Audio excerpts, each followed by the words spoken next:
and Misty.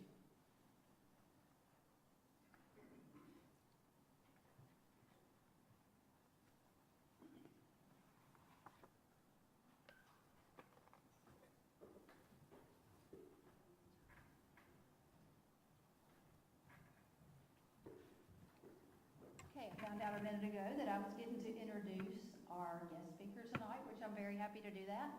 I'm going to have to read from my phone though, because I didn't have time to print it out, and Lord knows I can't see. So, we are very happy to have Jeff Landry and his wife Sharon here tonight. They are long-term friends of Hardeman and I's, and we're so very proud of them and the work that they've done. They're already doing our state proud. A little bit about Jeff Landry. Jeff Landry's love for our state and his passion for helping others is defined by his Louisiana roots. Jeff grew up in a small town of St. Martinville, where his mother was a school teacher and his parents took him to church every day. He probably needed it.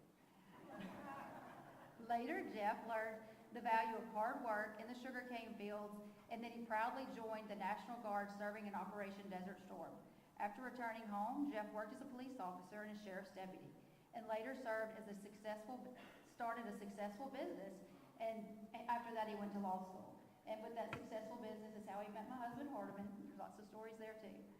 As a public servant, both in the U.S. Congress and as the current Attorney General of Louisiana, Jeff Landry has shown strength and courage fighting for common sense values and bringing people together to deliver solutions. Fun fact about Jeff Landry, he had more bipartisan votes while he was in Congress than most of his suite mates and conservatives. So it's a good little tidbit to know about him.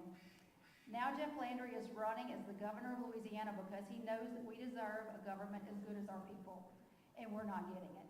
As governor, he will not be afraid to make the changes necessary to turn our state around, deliver results, and fight for working families. Without further ado, my friend Jeff Landry.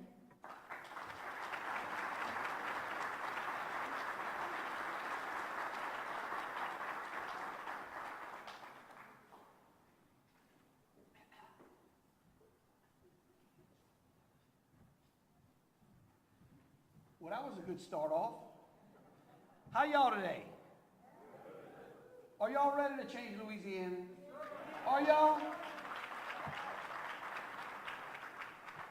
Let me tell you, first thing I want to do is make sure that we recognize a few people. You know, it was once told to me that there was if I knew the difference between a politician and a statesman. And I pondered that for a second and asked the fellow, well, what is that difference? And he told me, he said, that's pretty easy. He said, a politician is always looking for the next vote, but a statesman is always looking towards the next generation. And I want you to know that amongst us today, we have an absolute statesman that I want to make sure that is absolutely recognized. He's a fella who has represented y'all in Congress. He's a fella who has served our military. He's been a doctor and a vet, and so if he can't fix you, nobody can. But I think this gentleman absolutely, I'm going to tell you something. He was one of the first people to call and said, hey, we need to fix this state in this next election. And there's no one that I could tell you should be more proud of than Ralph Abraham.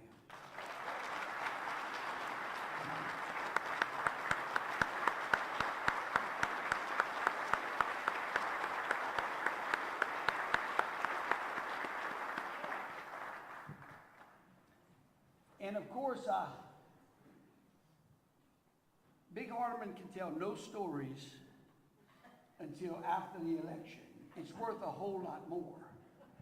See, because what a lot of y'all don't realize is I've come in and out of this city many, many times at a much, much earlier age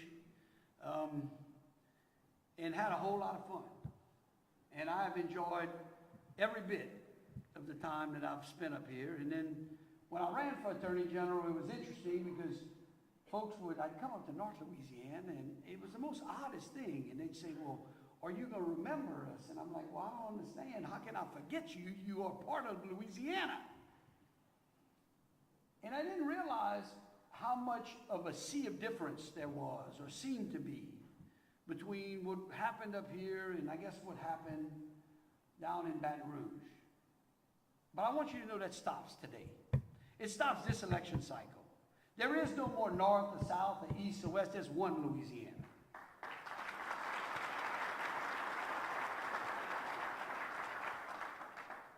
And y'all should be absolutely proud. Look, I can tell you, I got my boss with me, my wife. She's been traveling around. It's amazing what y'all have done to help me. She can move around and repack in 12 hours. It's unbelievable. I mean, we are on the move. But let me tell you why, just real quickly, why this election is so important, why you should feel so good, why you should be so excited, why we have come so far. Number one is that right now around this country, there are people looking for states to move into. In fact, 2 weeks ago, Bloomberg reported that over $100 billion worth of wealth, that's individual wealth. It didn't mean just wealthy people. It could be middle-class people. It could be working people. They uprooted themselves from blue states and went to red states. Guess where they didn't go? They didn't come here. But they went everywhere else in the South. But what that tells us is as people are starting to look for places, we have an opportunity to capture them. And so that's why this is absolutely our time. This is why this is an election under which we haven't seen. Everyone says every election season is important, but the statistics and the facts tell us that this is our opportunity, irrespective of where we are. And you know, it's important for you to understand this. When we announced almost a year ago that we were running for governor, I didn't say I was running. I didn't say me and Sharon were running. I said that we were running. You can look at it. You can see that video way back then. And we have worked, and many of you in this room, many of you inside the Republican Party, heard the call of the problems that we've had over the last few election cycles and before, that the party fighting needed to stop. And we needed to unite behind this party. And they got behind one candidate. And what we have done is been able to bring a campaign about who is going to be your next governor, about the issues and not about the person. And so that is where you are. That's an exciting thing. You should feel good about where we are. We still got a little ways to go. And so I want you to know, I just want to cover a couple of things. And Mister, you make sure I don't go over time, because I will. I can just talk on and on. Y'all got some great important people here that you need to hear from. But let me give you this. This race, like I said, is not about me. It's about you. Where do you want to see Louisiana in 10, in 20 years? Don't you want to beat Mississippi? Because they're beating us now. Don't you think we deserve it? Don't you think that all of the natural resources and all the great people that have worked so hard in this state deserve to be number one? We hold our LSU coaches way more accountable than our politicians in this state. And we can have a championship state too. And you say, well, how do we do it? What's the problem? What's holding us back? Well, it's simply just leadership. And we're going to do three things. Three things that I think if we focus on those three things, if this is the message that we deliver to the people of Louisiana and we stick with that, we will absolutely move this state in an unbelievable direction. It's three things. It's crime. Anybody think we don't have a crime problem in the state? I know I saw the sheriff here earlier. Believe you me, for the last 8 years, him and I got to be real good friends. We do. We've got 3 cities in the top 10 most dangerous cities in the whole country, in a state of 4.5 million people. And we've got to fix that. That tells us we've got a structural problem with our criminal justice system. And we want a system that says that if you're a good person and you make a bad choice, well, you get a second chance. That's absolutely.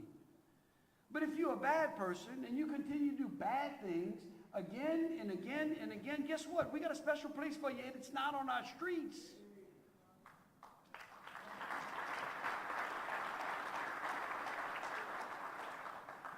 And we're going to create transparency and accountability. We will have the legislature in session, number 1, and we're going to have a crime session. We're going to create transparency and accountability in our criminal justice system, and we will get hold of these streets. And inside of that problem, which goes to the next piece, which is education, is a juvenile crime problem. Okay? Anybody think we don't have a juvenile crime problem? I just want y'all to know y'all are like right online. It don't matter where you are, Monroe, Houma, Lake Charles, everybody's saying the same thing.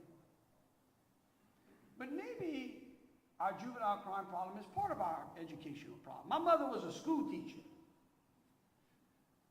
She taught in the public system. She taught in the private system.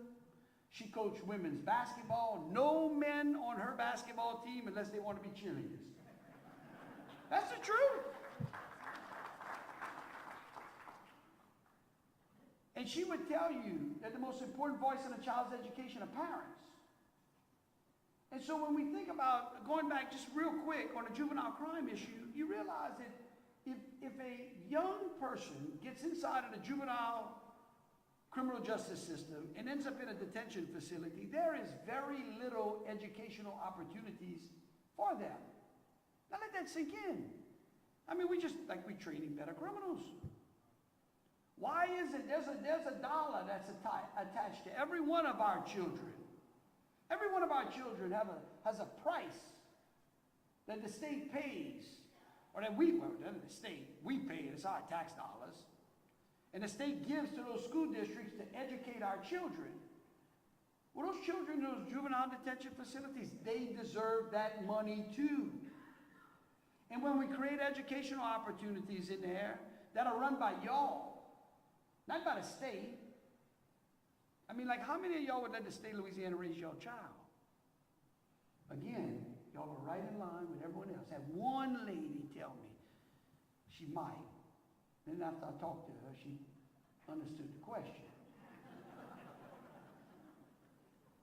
But when we create educational opportunities in that is the very foundation. Now all of a sudden we're working ahead. We're training people to be better citizens rather than better criminals. And in the educational system, like I said, my mother was a school teacher. Like, it has to be kindergarten all the way through.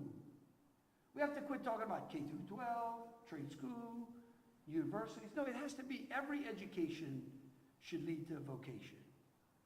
I collect all the debt for the state of Louisiana and student loans.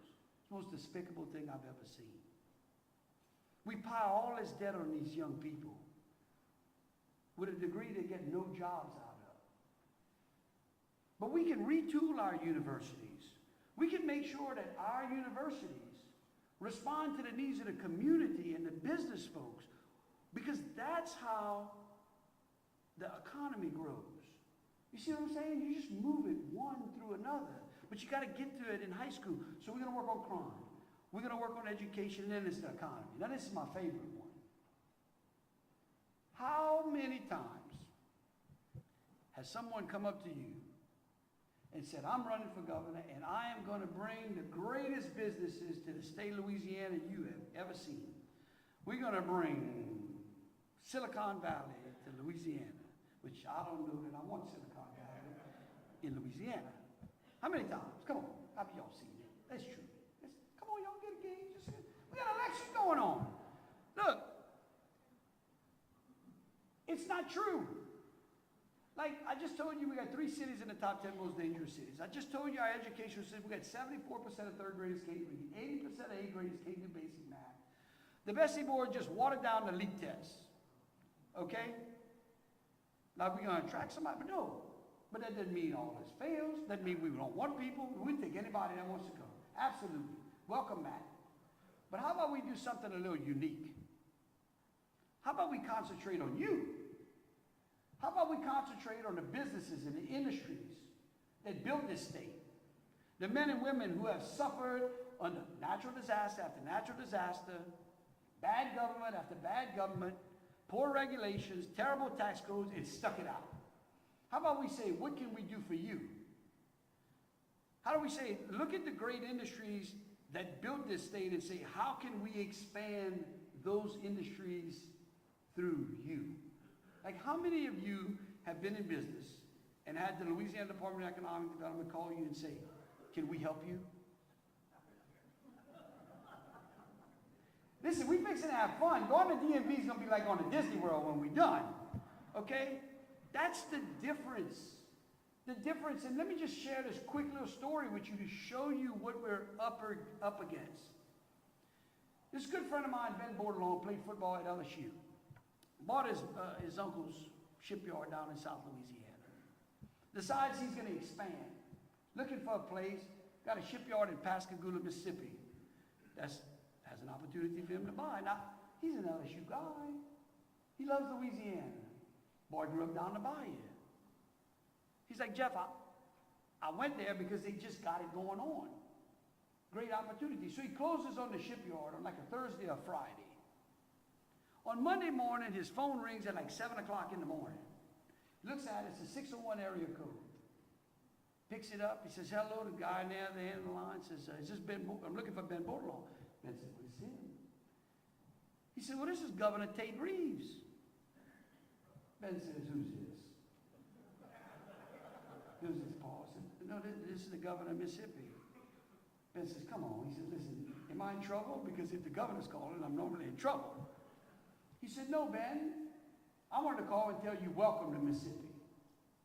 I wanted you to know that we appreciate what you did down in Pascagoula. I wanted you to have my personal cell phone. I want you to know that we want you to succeed in Mississippi. He says, that's interesting. He said, but let me tell you, the rest of the day was even more bizarre. Even more heartwarming, though. He said, because I get a call from the governor, but then throughout the rest of the day, I had legislators calling from as far away as Oxford. And he said, you know them boys at Oxford didn't want to call some fellow from LSU. Tell you, thank you. Now, come on. We are way more, I'm not knocking anybody from Mississippi, but we're way more friendlier than people in Mississippi and Arkansas and Texas anyhow. I believe that. We are so much greater. We deserve so much more out of our government because we do so much for our state, what each and every one of you all have done. So that is what this election is about. Everyone who's going to come here, everyone who's on this ballot, this is our opportunity to start to move this case and break 100 years of tribalism that's been going on in the state and speak with one voice and say, guess what? Louisiana is fixing to take her place. And we don't need much. We just need the government to get out of our way.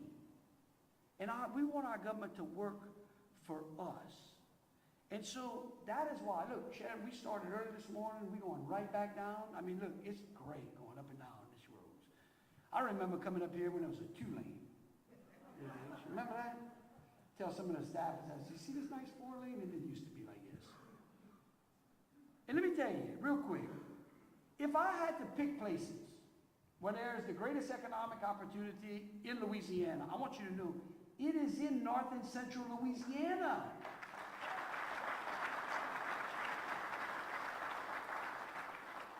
I mean that. It's real easy. Like if you go to Alabama and some of those other places, if you blindfolded them and went 40 years, it's the same place. We have opportunities. This is our time. This is our moment to show that we can start. Now look, it's not going to be easy. I want y'all to know that. And of course, we got about, I don't know, how many? 39. She's my counter. She's counting all the way down to the bottom. Let me tell you, we have 39 days. And if we get out there, now let me tell you something. We get out there and we turn everyone who cares about this state, and you tell them to go to the poll, and you tell them to vote with us, and then we get to work. I promise you this. I promise you that I will work for you from the day you swear me in to the day you either throw me out or the Constitution does. And I'm going to tell you something. When we do, if we do that, we not only are going to have a government as good as you, but we will put smiles on the faces of everyone in this state. And they're going to say, you know what, living in Louisiana is easy. And inviting people here is the absolutely right thing to do. God bless you. Thank you so very much. I can't tell you how much I appreciate it. This is our time. Let's go get them. Y'all join us. This is going to be a great movement. Come on, let's go get them. Thank you so very much.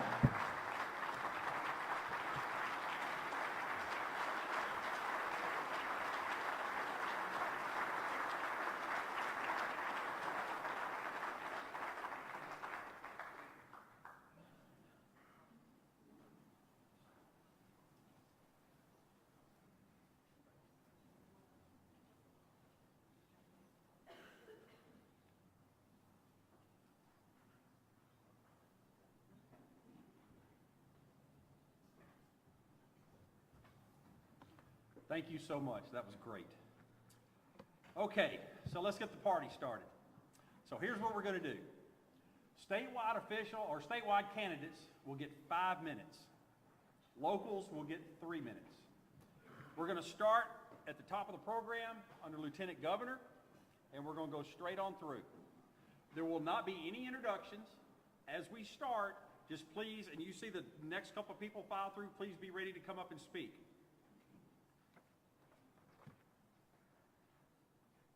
There will be women with these cards. This is not what you want to see. So on local, you're going to get a 30-second card and you're going to get a 15-second card. On state, you're going to get a 1 minute and a 15-second. That will be right here up front. So we will be timing you. Any questions before we get started? So if we could have the first couple, Lieutenant Governor Billy Nungesser and Mr. Elbert Guillory. If y'all could front and center. And then we're going to go Secretary of State. We'll hit Mike Francis, Miss Nancy Landry, and Brandon Trostclair. Just kind of get ready and we'll run right down through it.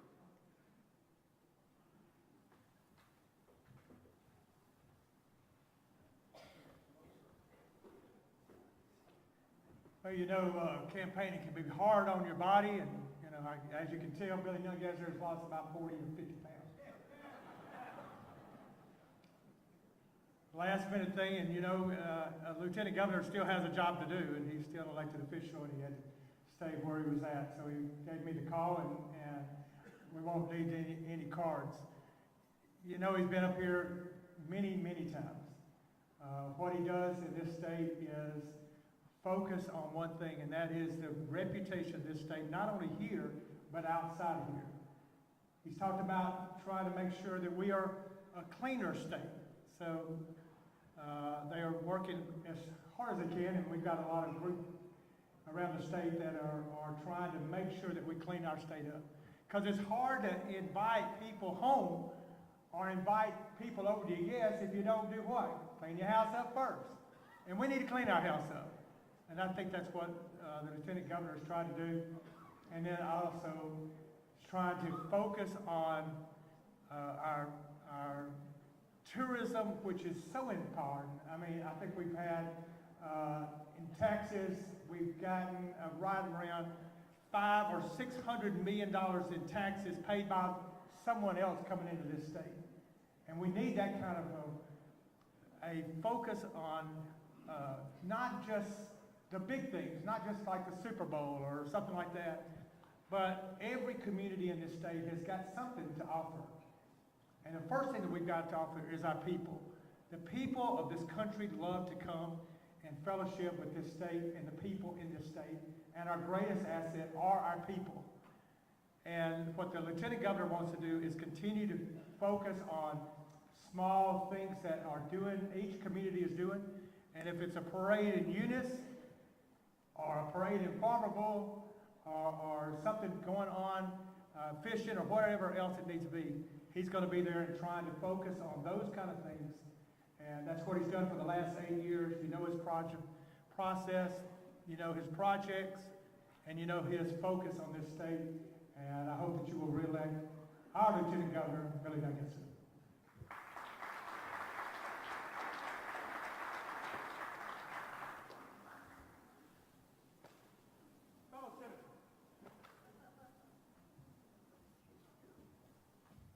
Good evening. It is great to be here with you. There are three kinds of people you should never let get near a microphone: politicians, preachers, and lawyers. And I am all three. But don't worry, David has me tightly scripted, so I'll be within my 5-minute time limit. I'm glad to be here tonight. It's important for you to see me and hear me, and it's important for me to see you and hear you. My fellow Louisianans, the big question tonight is, what do we want? What do we want as a state? What do we want for Louisiana? We have sat back and let violent criminals rule our streets. Overrun our streets and communities, overrun with violent criminals, overrun with carjackers, rapists, burglars, murderers. 3 of Louisiana's cities are on America's top 10 most dangerous. Is that what we want for Louisiana? Is it? 2/3 of Louisiana's children cannot read at grade level. Many of them cannot read at all. Many of our high schools produce more drug dealers, dropouts, and single mothers than they produce doctors, lawyers, and engineers. We can't be satisfied with that. We must want more. We are at the crossroads. We must make a choice. The choice is simple. More of the same or new leadership, a new direction. More pothole highways, more wars on our gas and oil and the jobs that they produce, more foreign doctors, foreign nurses, foreign engineers, because our rotten schools don't produce our own. The choice is ours. The choice is yours. We have to decide what we want, what kind of Louisiana we want for our children, our grandchildren, and our old folks too. I have decided what I want. I want to be lieutenant governor. I want to lead Louisiana in a new direction. First, with respect to tourism, I'm going to stop just selling New Orleans. The crime is driving people away from New Orleans and therefore away from Louisiana. For the first time in years, tourism is down. So let's do something different. I want to sell the wonders of my beautiful Louisiana, the joys of Louisiana, North Louisiana's absolute beauty, the rolling hills, Central Louisiana, Cajun country. Let's sell all of it because Louisiana truly is a wonderful and beautiful place. I was born and reared in Louisiana. I plan to die in Louisiana. I mean, it's home, and I love it. Second, I'm a warrior. Look at my record as a civil rights warrior. I still have the scars to show you what life was like in those days. Look at my record as a Rutgers law professor. Look at my record as a top manager of agencies in Pennsylvania, Maryland, Seattle. Look at my record as a change agent with the administration of President Richard Nixon in Washington, D.C. Look at my proud record as a Louisiana legislator. Bold, new leadership, a new direction. We have to make a change. As Lieutenant Governor, I will have a legislative staff. I will draft new laws. I'll submit solutions to the real problems that affect the lives of Louisianans, like our reentry program. If you haven't taken a look at it, please do. I wrote it, I drafted it, I passed it through the legislature. It has reduced recidivism and has had a major positive financial impact on our budget over the years. I will be fully involved. I will be a 100% warrior for Louisiana. And I have the coconuts to do this job.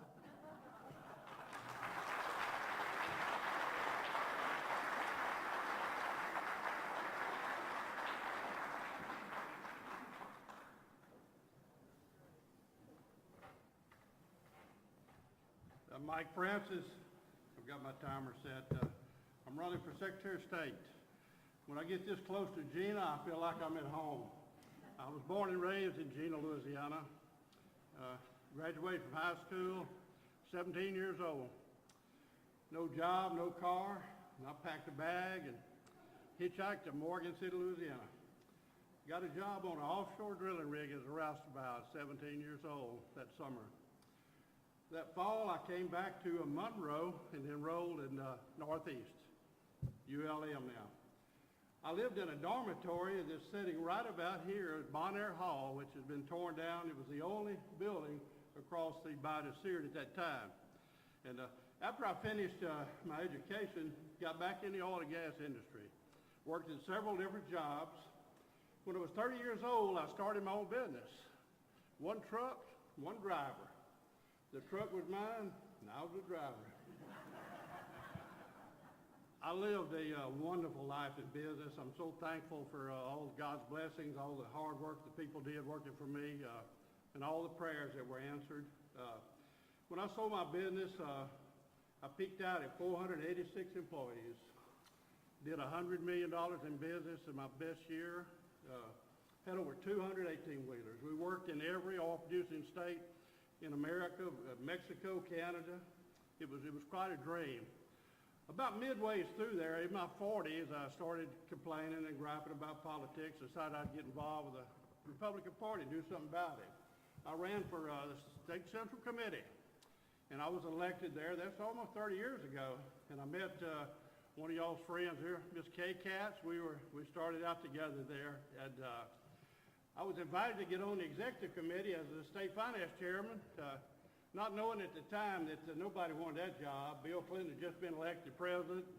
Edwin Edwards was in his last term as governor. We had one statewide official, Fox McKithen. We had 6 state senators out of 39. We had 18 House members out of 105. And I'll tell you what, it was hard to find an enthusiastic Republican in the state of Louisiana. But we worked hard, okay? Many of us, there's several in here, that we raised double the money the first year I was chairman of the finance. Second year, we doubled it again. And a few people said, Francis, you need to be the chairman of the party. And I said, well, y'all got to be kidding. I don't know how to do that. He said, well, let us elect you and let's see you try to do it. We elected Mike Foster as governor my first year. Tommy Casanova was one of our senators. We went from 6 senators to 14 that first year. It was a revolution that was started. I'm so proud to be a part of that. The LFRW was a key element in doing that. And Doris Shannon was the head of the LFRW at that time, a wonderful lady. And today, ladies, you are the rock of this. You are so stable in what we do. Any of these candidates who are running now, they're going to come talk to you and they want your advice and your leadership. Now, those are two of the credentials that qualify me to be Secretary of State. The other credential is in 2016, I ran for Public Service Commission, and I won a seat in Southwest Louisiana, 17 parishes, 1 million people. It's the largest PSC district. I served 6 years as your Public Service Commissioner. I served 2 years as Vice Chairman and 2 years as Chairman. Last November, I was reelected to another 6-year term. I got 60% of the vote in 17 parishes. I think that is proof of what those people said about Mike Francis. He knows how to lead and he knows how to work in business and in politics and in public service and most of all, leading this wonderful Republican Party that we have. Now, let me close by saying this. A lot of people ask me, because I have a great business career, had most everything that I'd ever dreamed of, and in my prayers and as I seek the Lord's guidance, people say, well, why do you do that, Mike? I'm here to serve my God and my country first. At my age and what I'm doing, I would love to go down and make sure our vote is safe and secure. The clerks of court and the registers of voters are the ones who caused me to get into this race, encouraging me several months ago. And if you'll talk to any one of those about some of the ideas that have come out of the Secretary of State's office, they were disappointed and they didn't agree with what's going on in that house, and they wanted a new leader. I got in, and 3 weeks later, the Secretary of State's out. He's not running again.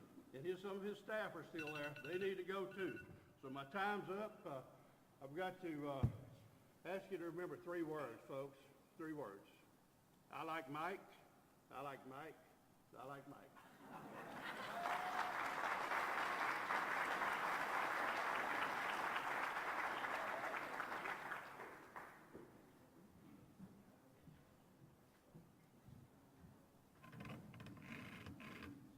Hi, I'm Nancy Landry, and I'm running for Secretary of State.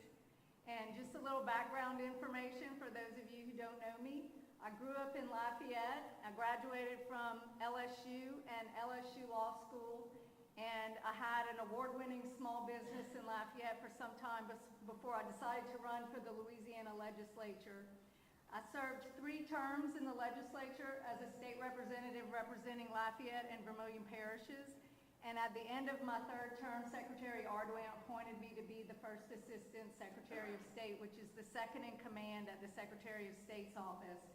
So I've been in that position for the past 4 years, so I've actually been conducting and administering elections for the past 4 years. And I'm the only candidate in the race who has experience conducting a statewide election. I'm running for Secretary of State because I want us to be #1 in the nation in election integrity. We're not often at the top of good lists in Louisiana, but when it comes to election integrity, we have a lot to be proud of. The Heritage Foundation, which is a conservative think tank, has ranked us #6 in the nation in election integrity.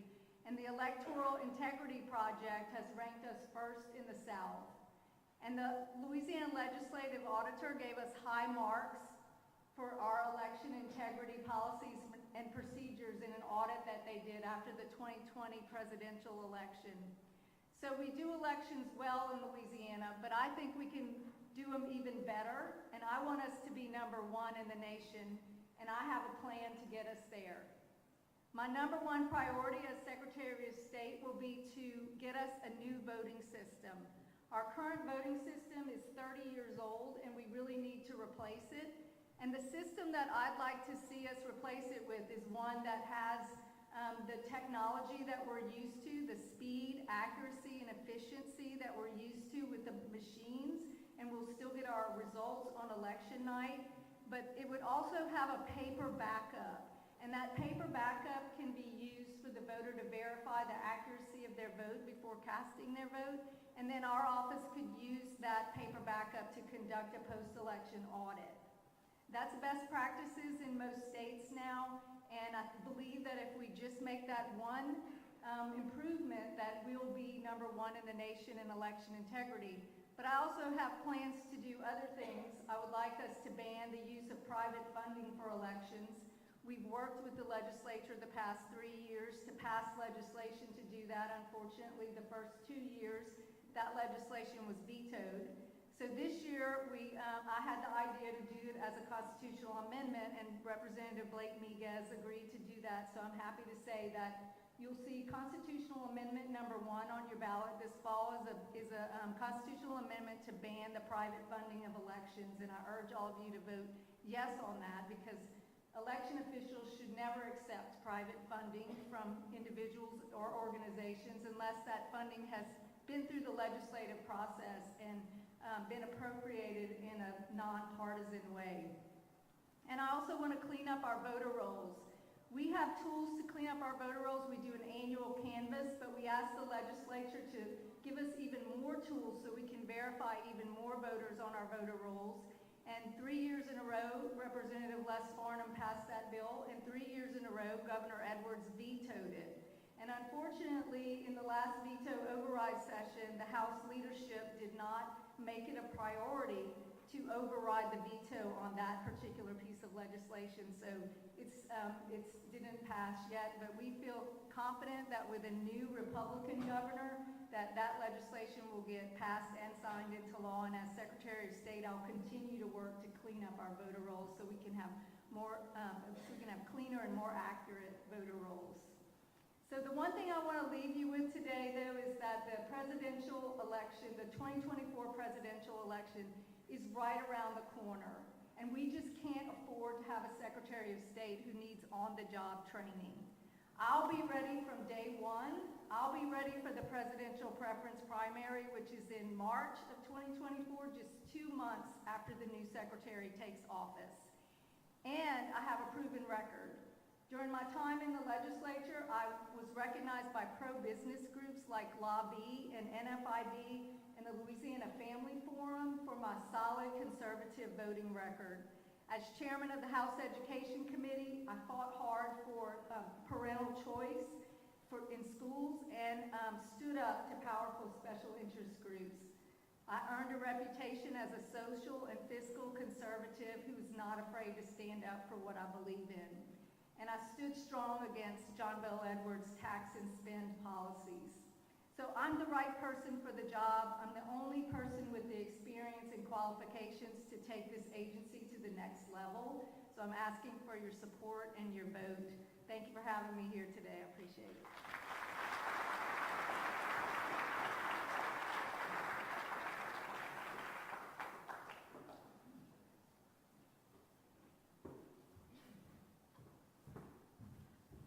How y'all doing tonight? Sure is good to be in North Louisiana. This is our 16th time coming up to North Louisiana, and it's always good to be up here. My name is Brandon Trosclair. I'm a business guy from Gonzales, Louisiana, just south of Baton Rouge. I have grocery stores all across South Louisiana and Mississippi.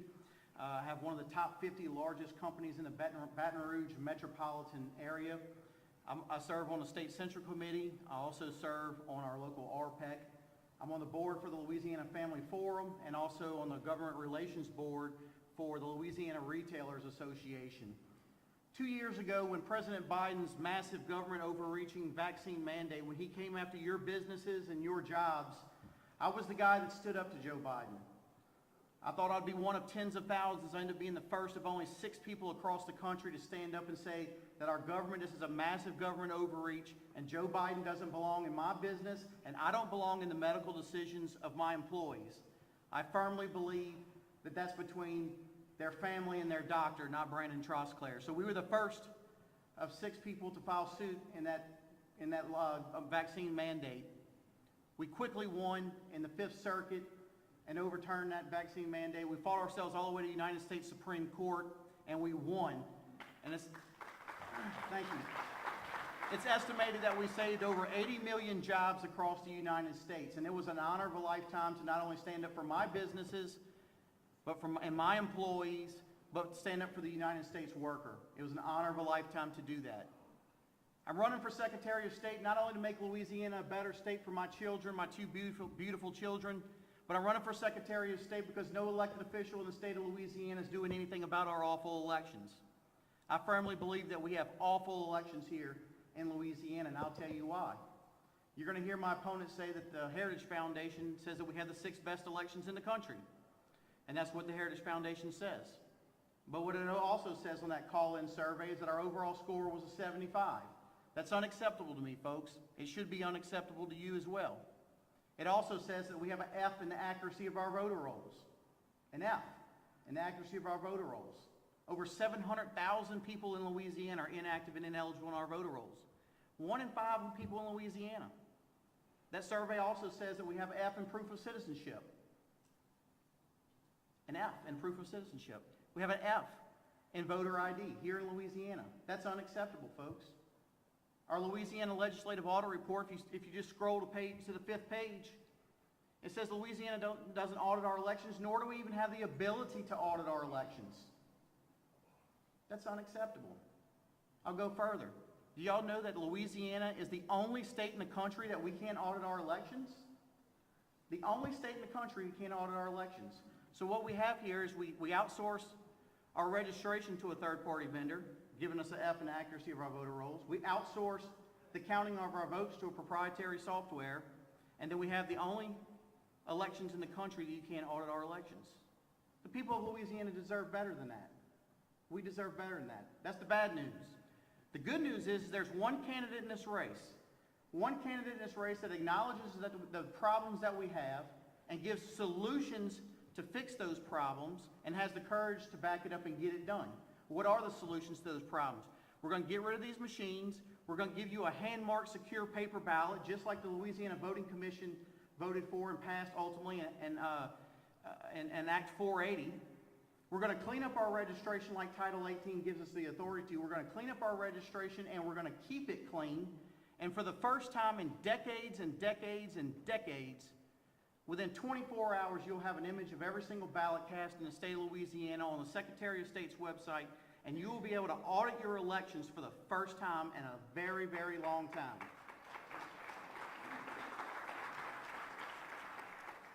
68% of the United States, that's 53% of Democrat and 78% of Republicans, does not trust our election process. Why is that? Because there's no accountability and no transparency. You have one candidate in this race, one candidate that's given solutions to fix our problems with our elections. I think the people of Louisiana deserve elections as good as the people of Louisiana.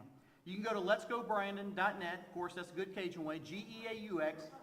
Letsgobrandon.net, and you can learn more about our campaign and follow us and talk about all the issues that we have on there. But I appreciate y'all time, and like I said, it's always good to be in North Louisiana. Thank y'all.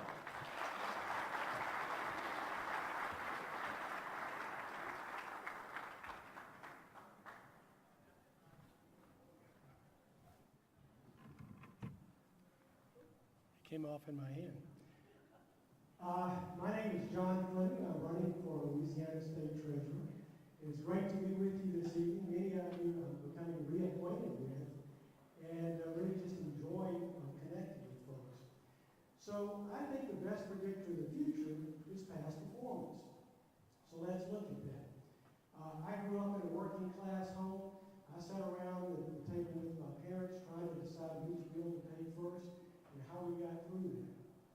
So we put our money together, and I was ready to go to college when I was a senior in high school, and my dad died suddenly of a heart attack at age 43, just before I left, leaving my disabled mother, no brother, and sister.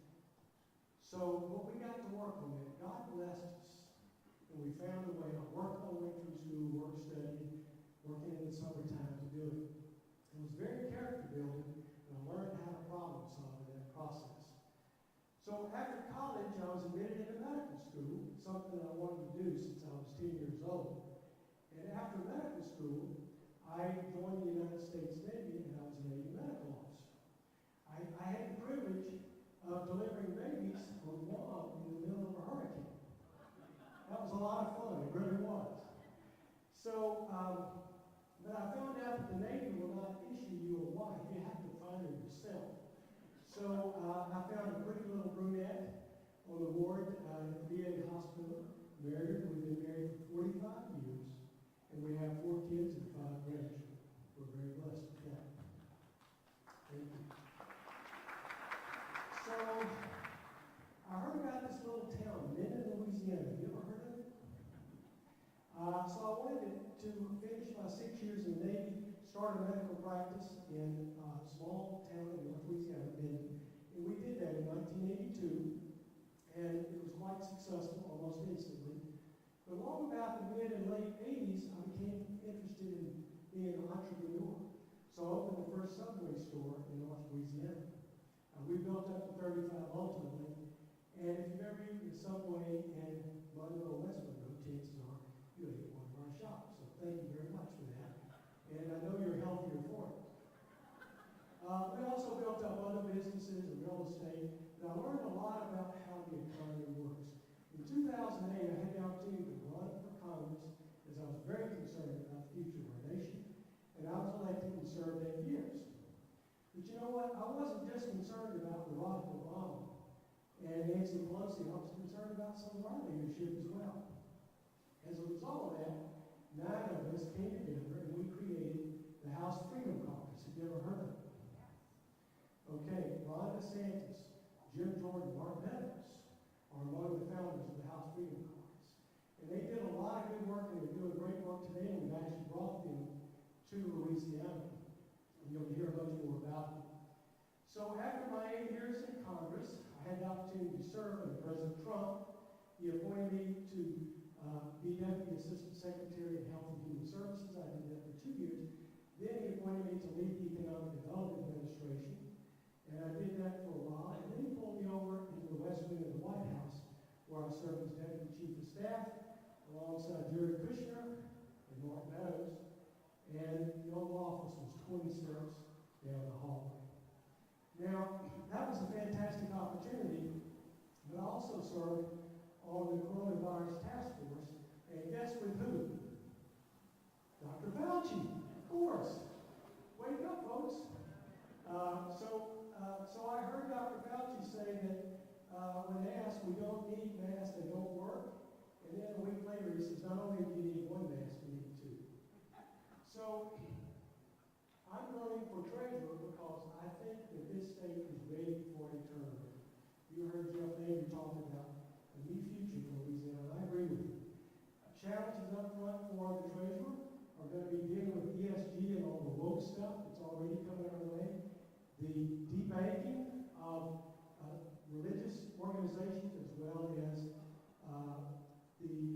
those who sell or trade firearms legally. And also we've got coming our way the central bank digital currency, which could mean that the IRS can look directly into your day-to-day transactions. So you need someone like me to help protect you from that. And I want to work with you for the future of Louisiana, turn this economy around, and let's catch up with the rest of the South. Thank you, and God bless.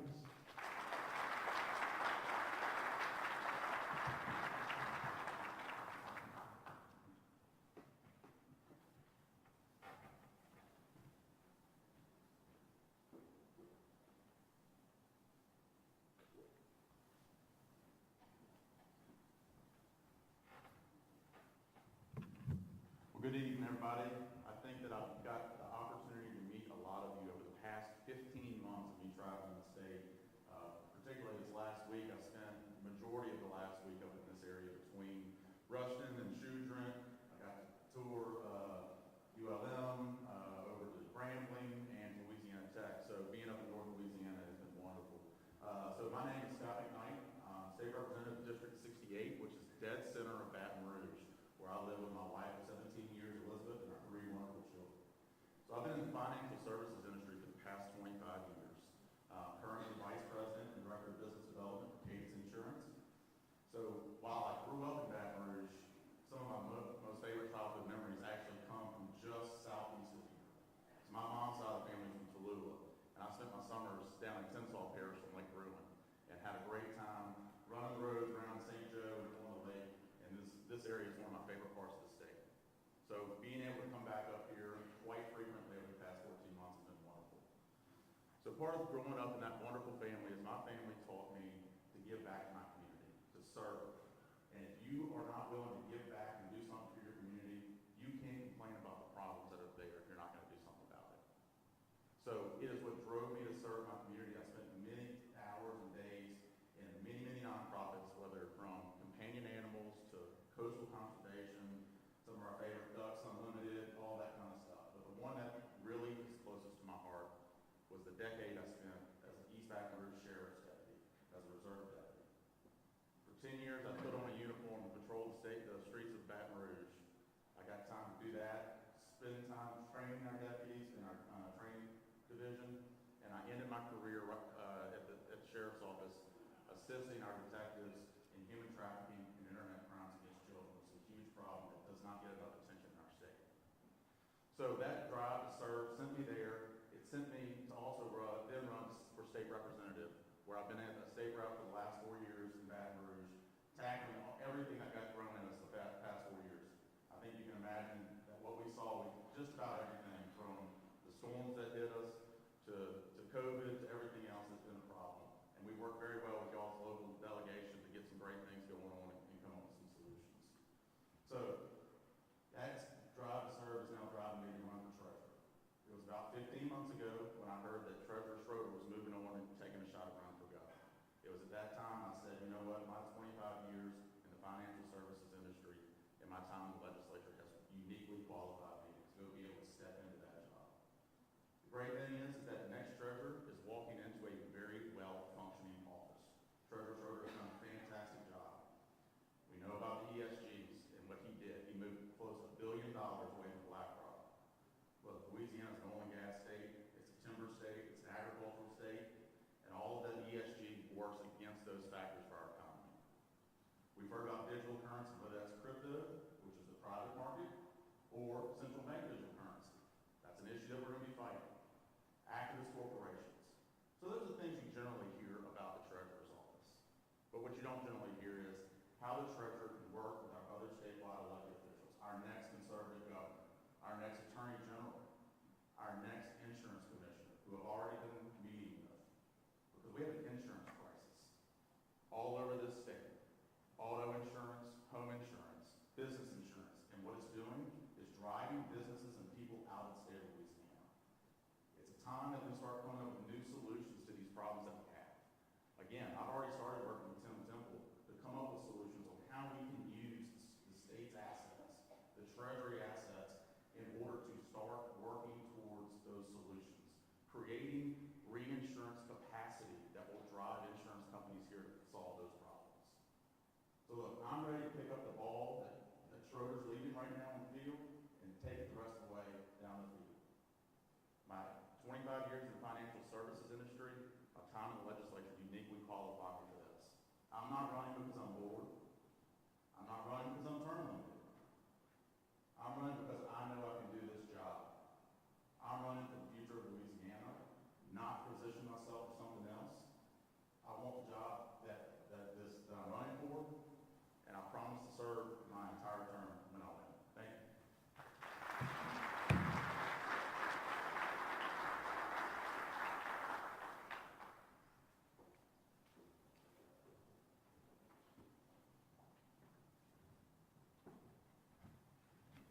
name is Marty Manning.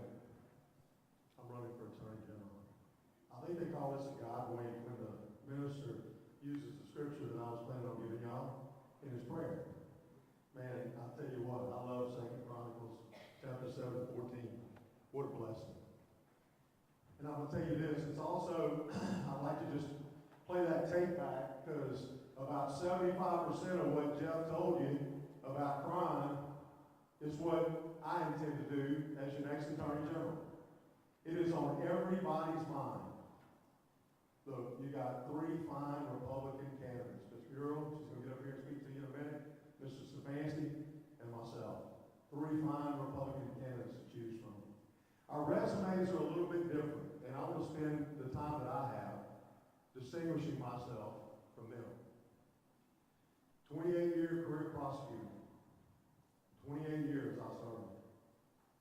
A lot of people in jail because of Marty Manning, I promise you. Had the pleasure of, and the horror of participating in 2 serial killer cases.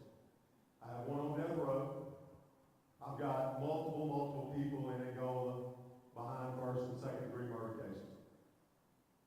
I paid my dues. I did what was necessary for the DAs that I worked for across this state for a long time to keep you safe. But I also understood, just like Jeff understands, that we got to start with the young ones and fix the system, or we're going to have a rinse and repeat problem, recidivism, over and over and over again. That's the real dilemma for the sheriffs and the DAs. It's not going to work every day and solving crimes and giving it over to the DA and doing what you got to do to prosecute them and put them in jail. That's not the problem. The problem is, how are we fixing the ones that are in jail that can be salvaged? That's the problem.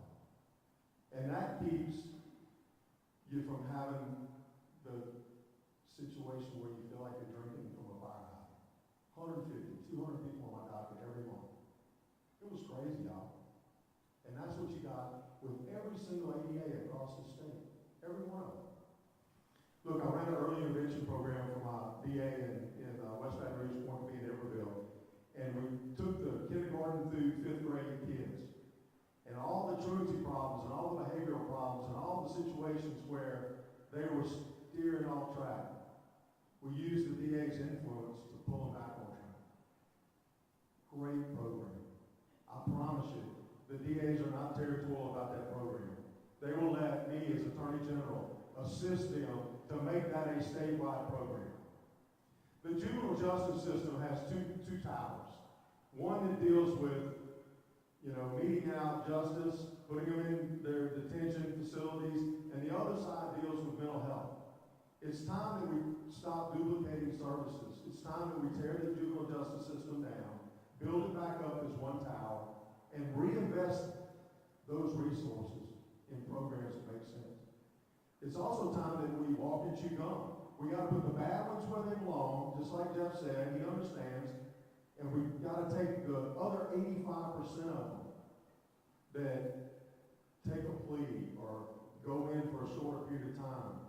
We got to get them back on track. We got to invest in their lives. And look, I'm vice president of the largest victims group in the state. You're not going to find a better champion for victims' rights than me. I helped write the constitutional amendment for the victims' rights. I helped write the enabling legislation, and I shepherded it through the legislature. But the victims have to understand as well. If we don't fix this revolving door, then we're going to run out of resources. I know I only have a little bit of time left. I anchor in North Louisiana and South Louisiana. I went to Mandeville High School in Mandeville, but my family's from Natchitoches. I went to Northwestern. I played football there. My cousin's a DA. The older brother's a judge. I've got lots of roots, 6 generations in Natchitoches, Louisiana. I've been in North Louisiana most of my life. I can talk without moving my lips if I have to. Thank y'all for the opportunity to come before you. And I would be honored to have your vote and your consideration. I appreciate you. Thank you.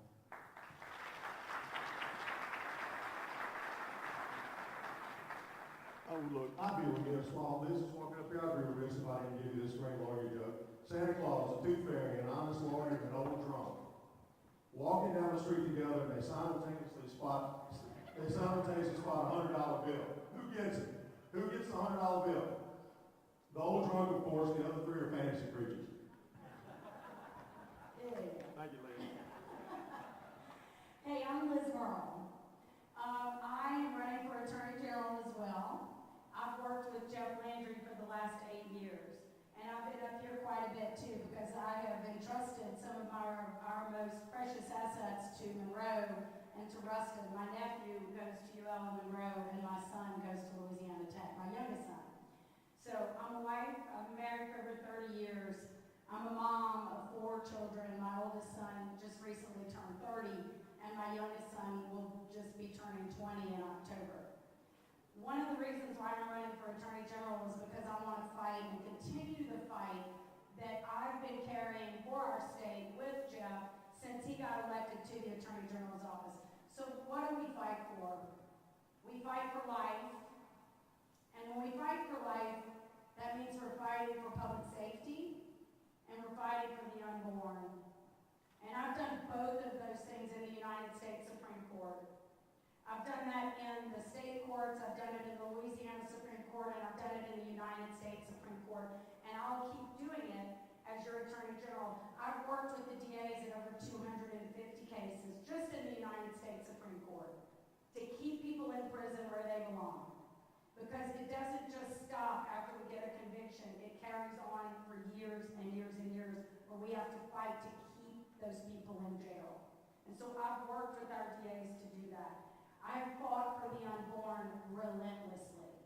We have brought a fight to the courts like no one has ever brought before us to fight for the unborn. And that's why when Jeff first came in, I acquired 5 cases in federal court trying to take down all of the laws, every single one of them, that protected the unborn. And today I'm proud to tell you that even before we managed to get Roe versus Wade overturned, we had no more lawsuits against the state of Louisiana.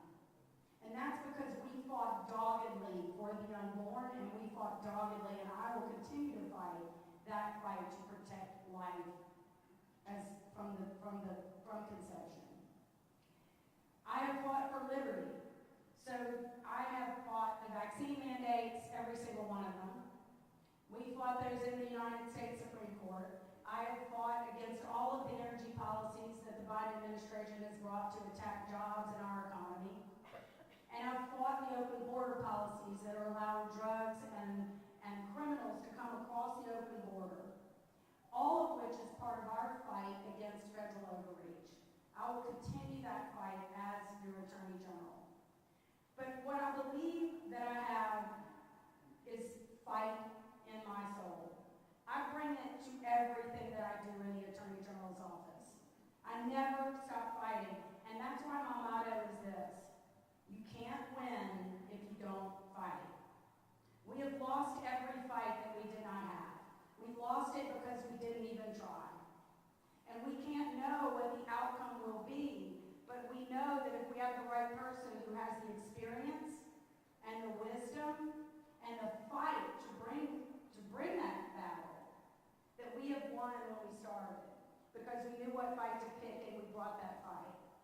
And that's what I bring to the Attorney General's office now, and that's what I will continue to bring to the Attorney General's office if you elect me Attorney General. So you don't have to guess what I'll do when I'm your Attorney General. I'm doing it now, and I'll keep doing it when I'm your Attorney General, and I hope that you will support me.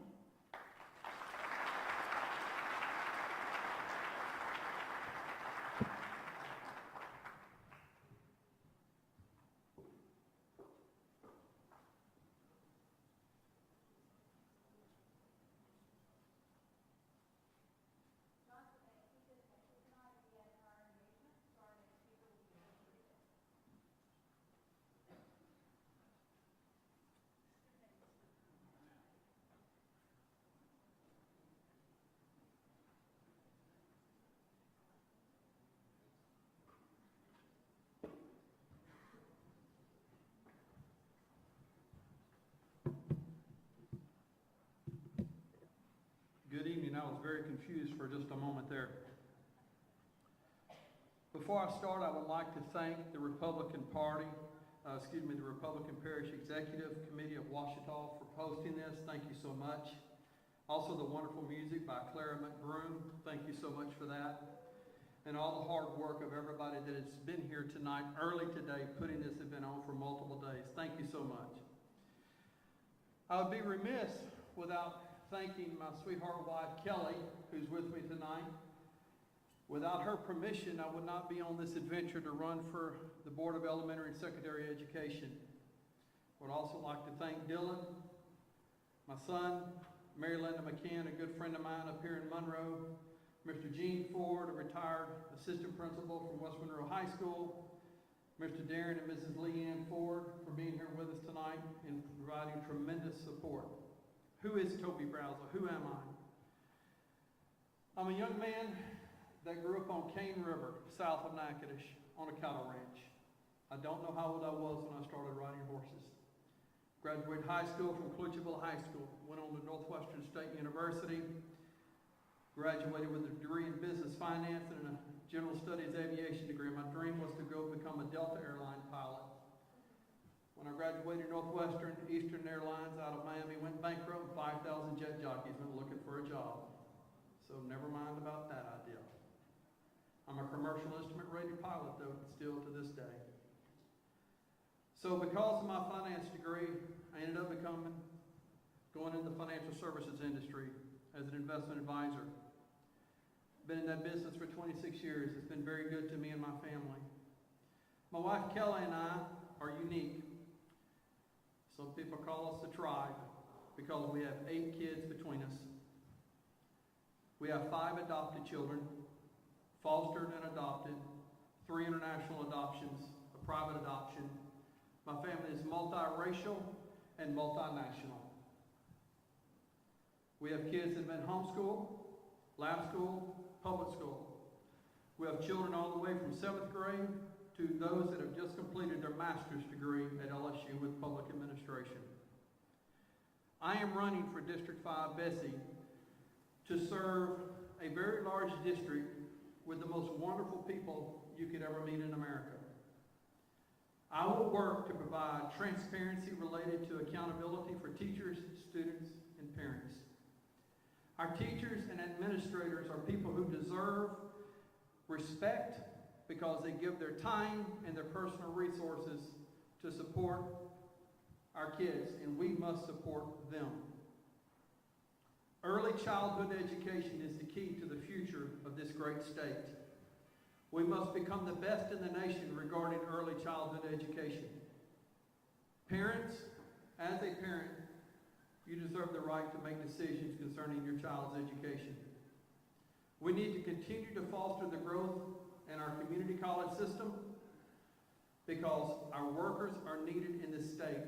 We have great young ladies and young men that can do great things in our state, and we need to continue to develop that relationship between our schools and our community college system, as well as enhancing our four-year institutions. I've never served in public office. I've never run for election.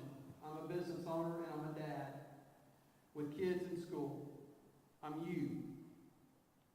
But I have a passion for these kids, a passion for my state, and a passion for my kids and my grandkids to come.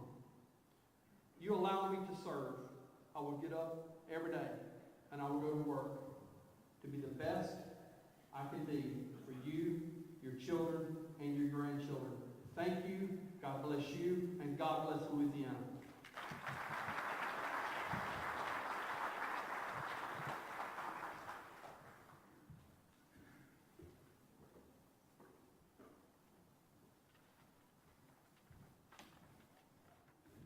Good evening, and it's great to be here. Thank y'all for having this.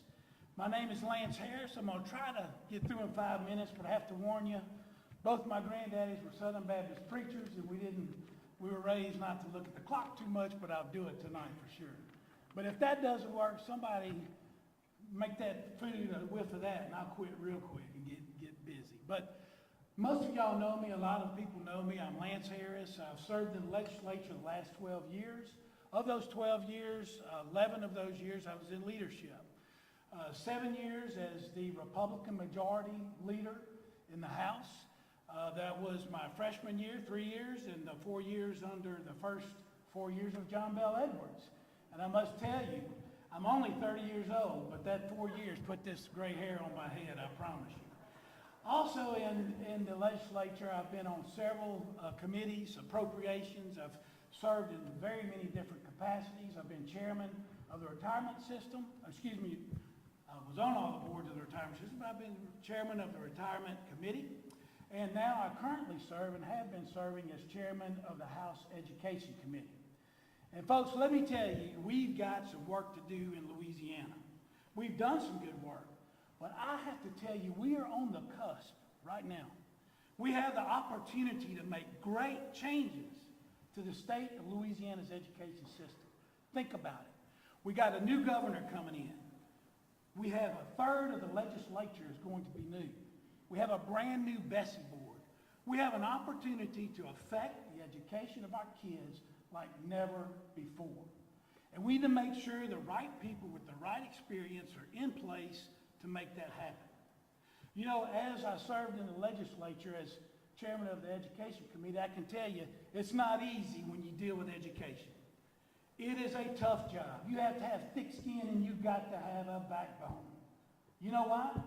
Because there's people in America today that think they know better what should go into your child's head than you do as the parent. Have you seen it every day? Have you seen it on the news? Have you seen the problems that we're experiencing as citizens of America when the woke people try to force their agenda down on our children? We have to have people in the boards, we have to have people in the legislature that will stand up to this movement and stop it dead in its tracks. You know, the speaker appointed me as education chairman 2.5 years ago, whatever it was. I went through my first session. I went through those meetings. We were fighting things that I never thought I would be fighting for in the legislature in Louisiana, being there 12 years. Unbelievable things, very difficult times. I told the speaker, I said, look, one thing you should have done when you asked me to take this job, because I've been doing educational stuff in the legislature since the beginning, I said you should have put some bars on the window of my office. 8th floor, corner office of the Capitol. He said, why do you need bars on your office? Nobody can get in. I said, hell, I need those bars so I don't jump out. This is a tough job. It's something that is very difficult because things come at you from all directions. We're at a place in Louisiana where we can make a huge difference. You know, one of the things that we did, and we've got to be proactive when we're talking about students and what goes into their learning process. I teamed with Kate Brumley, our superintendent of education, last year. We passed an awesome bill. It's called Freedom Week in Louisiana Public Schools. We have our first Freedom Week this month in September. What does that entail? Every public school system will take a week and they will see what makes and see what happens and learn what happens to make America exceptional. They will learn about free enterprise, about our form of government, what made us a great country. Those are the things we have to do as a Bessie member, as well as legislatures. I would like to also mention that I have a meet and greet next Tuesday up here in Monroe. Brother Eccles, Representative Eccles, sits behind me on the floor. He is kind enough with Senator Jay Morris at Jay Morris's house to have a meet and greet. I invite y'all next Tuesday to come by so I can tell you more about what needs to happen on the Bessie board. But remember this, we are on the cusp of having great things happen in Louisiana to our educational system. But you need somebody with experience, with the backbone, with the record to make good things happen for our kids and make sure they get a quality education with the basics and not all the other stuff that's being forced on them. So remember me, Lance Harris, electlance.com, and love Lance, love Lance, love Lance. There you go, Mike. Thank you.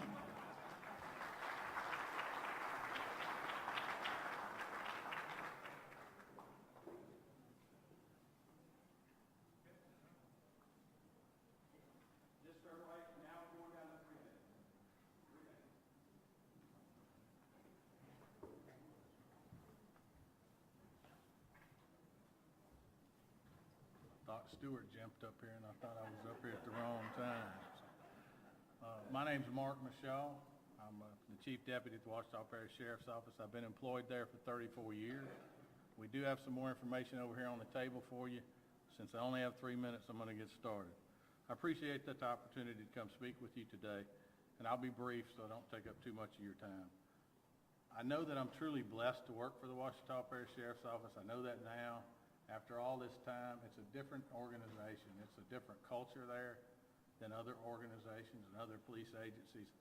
The deputies have what I would consider to be a servant's heart, or definitely a service above self. And it's blessed me tremendously over all that time to work with men and women of that caliber. In 2008, I was promoted over the Communications and Computer Services divisions of the Sheriff's Office, and it was at that time that I realized that things were changing, and they were changing fast, and technology was going to play a big role. So I've kept that with me the entire time. In 2011, the newly elected Sheriff Jay Russell appointed me Chief Deputy, which was second in command of the Sheriff's Office. And as Chief, I was tasked with overseeing the operations and day-to-day operations and administration of the Sheriff's Office for the over 400 employees that we have. That position was not a political appointment. You know, it's based on your experience, training, and performance. We all know what happens in Washington, D.C. when they do appoint a political employee to run an agency. It can be a complete disaster. So much has changed in the past few years. The good news is that we have been able to keep up with technology and training in the world we live in today. Some of the technology advancements I'll give you, but I'm going to be brief, are an automated fingerprint identification system, ballistic IQ. It's kind of a rapid way to check the shell casings at the scene of a crime so we can match them to weapons whether they've been used before. We have facial recognition now, so we can use that for Ring doorbell cameras, surveillance cameras help us identify someone rapidly. And we just received some funding for a rapid DNA machine. I think that's going to really be a game changer in law enforcement. It's going to enable us at the Sheriff's Office to run rapid DNA comparisons against burglary suspects, homicide suspects, and other crimes so we can get faster results and help us find the person responsible. We also have included body cameras at the Sheriff's Office, and the deputies feel like that's another witness for them as they go out and perform their duties. And so we do support our deputies. We're going to continue to support them in the mission of going out and catching these bad guys, and know that that is the mission, and we will be there with them the entire time. Because of this record, I can say we have one of the best sheriff's offices in the state. I will publicly commit to continue to maintain a record of performance that you'll be proud of as we train and equip our deputies with the best equipment and technology possible to help protect the communities we serve. Today, I ask you for your support as we campaign for the Sheriff of Ouachita Parish, and ask you to vote for us when you go to the polls. Thank you.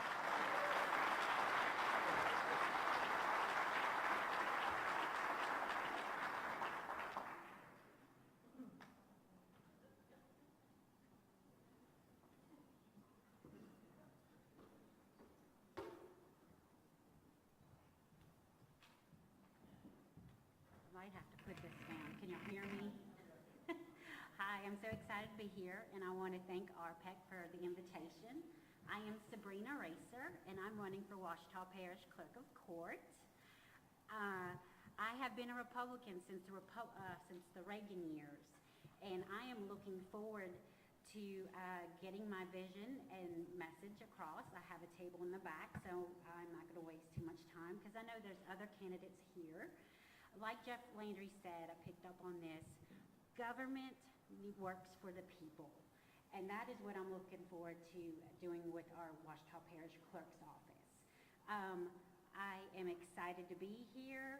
I am the only Republican in the race, and I am looking forward to running for the citizens of Ouachita Parish. Thank you again for having me, and like I said, my table is in the back. Thank you.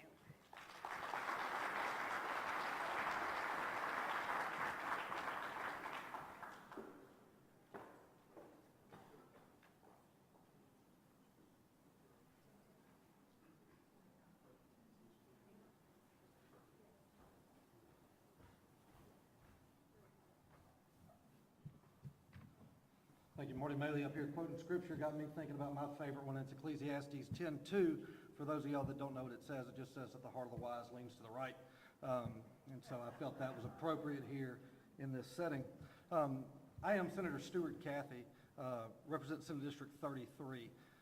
Not only am I the senator for District 33, I also chair the Senate Ag Committee, which deals with everything from row crops to forestry to rural development, and it's been an honor to represent you and your interests chairing that committee.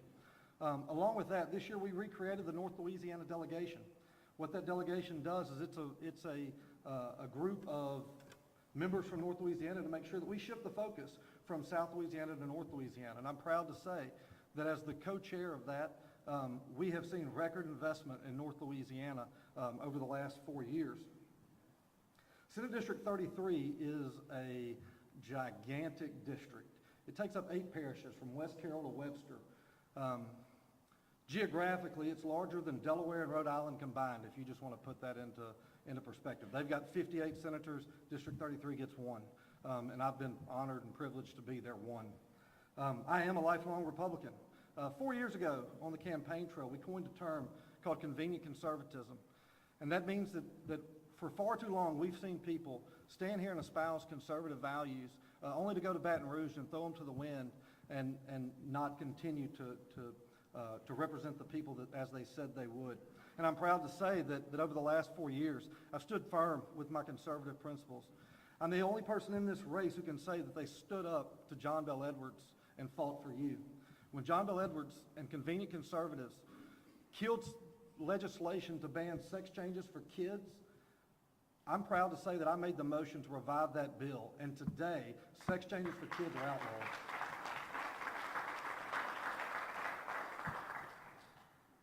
When John Bel Edwards vetoed a piece of legislation that was going to allow boys to play girls' sports, I'm glad to say that I stood firm and I voted to override the governor's veto.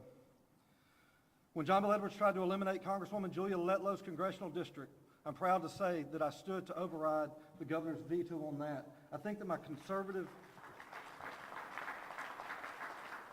And look, and I see Michael and Lance and Foy here. We all were lockstep in that, so I can't take all the credit for that, but I am proud to say that we did protect Congresswoman Letlow's congressional district. Along with those social issues, we've done a lot of good things here in Louisiana over the last 4 years. We've brought record investment back here to Northeast Louisiana to the tune of almost $900 million in Senate District 33. We've lowered your personal income tax rates by 1/3, strengthened our business tax climate, improved pay for teachers. What does that one mean? I'm out? Oh. All right, I would go through my list. Continue to follow us on Facebook, and you can see the multitude of endorsements from conservative entities, the business community that we've gotten. But I will say that those endorsements are great, but the most important endorsement's on October 14th, and that's what I'm going to ask for is your endorsement when you go to the polls. Thank you.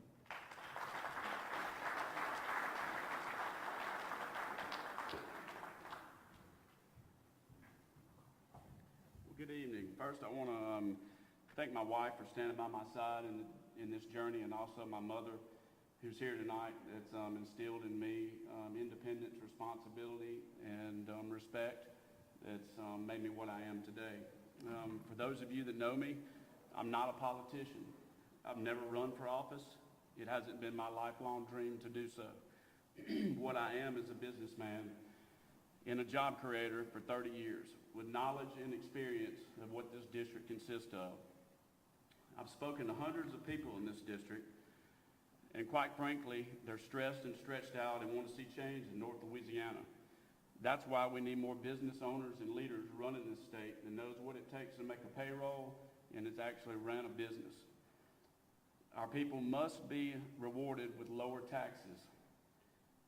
Eliminating the state income tax and reducing the sales tax in order to attract new businesses to the state and keep the ones that we have here now. We also need a major overhaul in our infrastructure, something that we shouldn't have to wait decades more to be done in order to attract new industry into our state. If Louisiana would have grown like our neighboring southern states in the last 3 to 4 years, Louisiana would have had 240,000 more jobs. There needs to be sweeping changes in the way our state departments operate in order to ease regulations, permitting, and licensing. Business owners should not wait years or months to get in business because, quite frankly, not everybody can afford to float themselves. So a lot of them can't get into business. You're broke before you even start. In our education system, we need more parental control, not political control.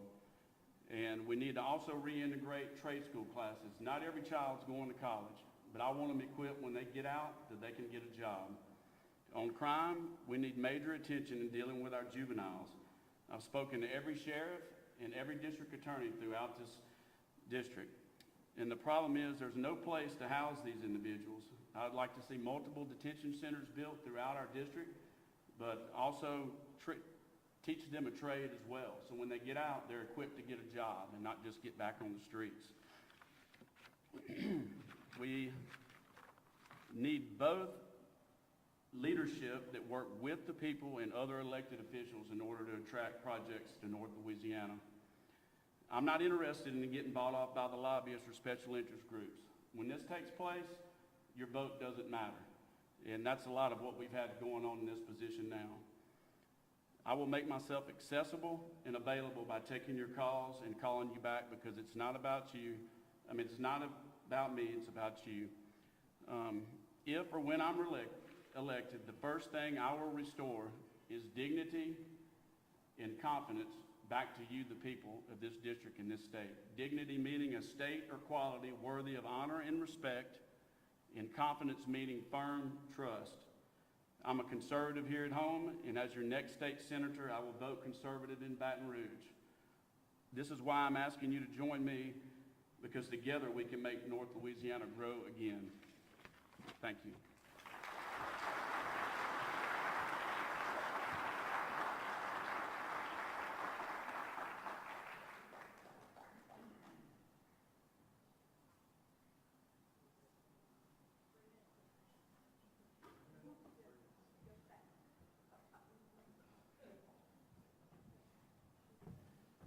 Good evening, everyone. I want to thank the organizations that organized this thing for us to hear the candidates.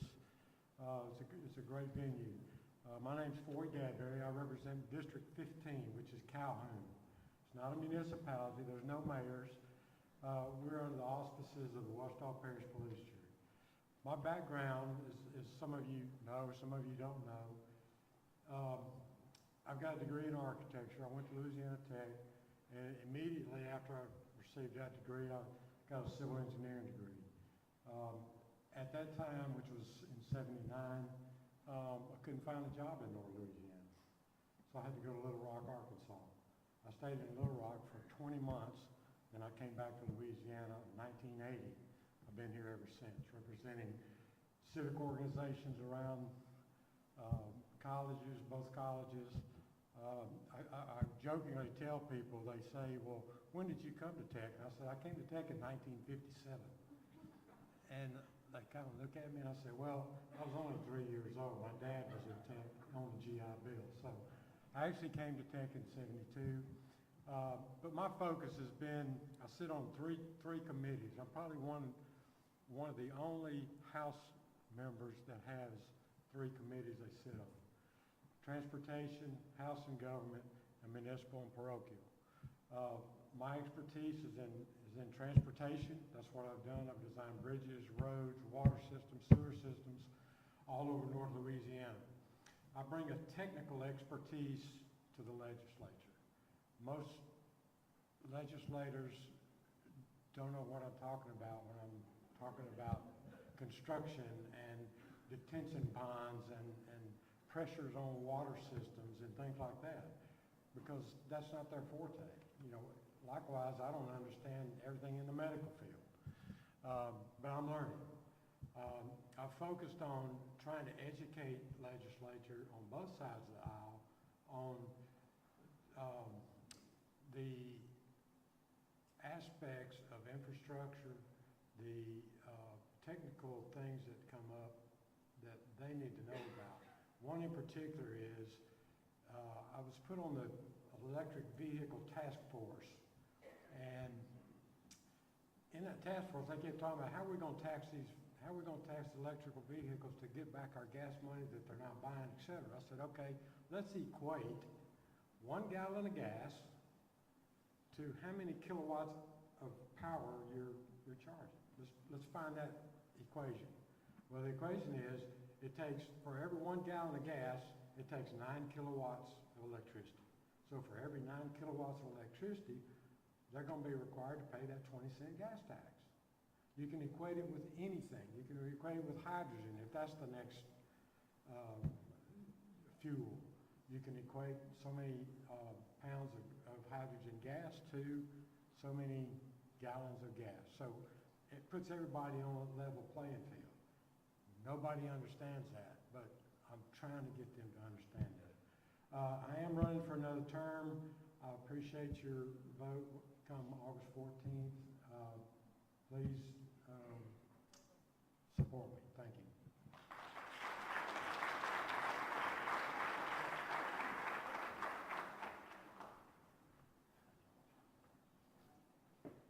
Good evening.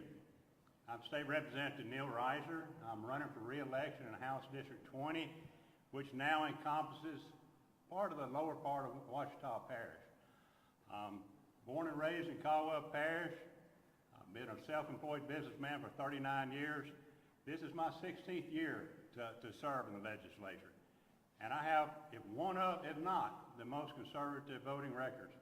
I have the highest rating with the NRA you can possibly have, pro-life, our Christian values, and I heard Mark talking about a while ago, I think we should allow our police to be able to do their job. And be able to enforce that. We have a lot of issues coming before us. So election's going to be October the 14th, but I want to just add something that's rejuvenated me personally in life. See my senator over there, Glenn Womack, and Judy. Glenn, I don't know if you remember talking about the grandchildren. What's the most important thing? Since the last time I ran 4 years ago, I've got 2 grandchildren, 3 and 1 is 7 months old, and another one on the way on November the 27th. So it's actually put some second wind in my sail, and I see my stepbrother there. I'm proud to see. Thank you.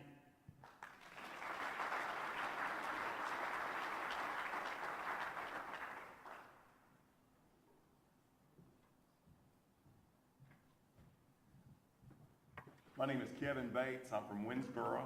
I'm running also. Neil Reiser usually introduces himself as the current state representative. I'll introduce myself as the next state representative of District 20. 4 years ago in the 2019 fall elections, with the encouragement of some troubled and honestly concerned citizens, I embarked on a journey to change the perception and the political practices that were deeply rooted in the 20th District, has been for a long time, broken promises, forgotten commitments, politics over people. I had very little money and even less name recognition. I did, however, have a few very loyal friends and very impassioned friends.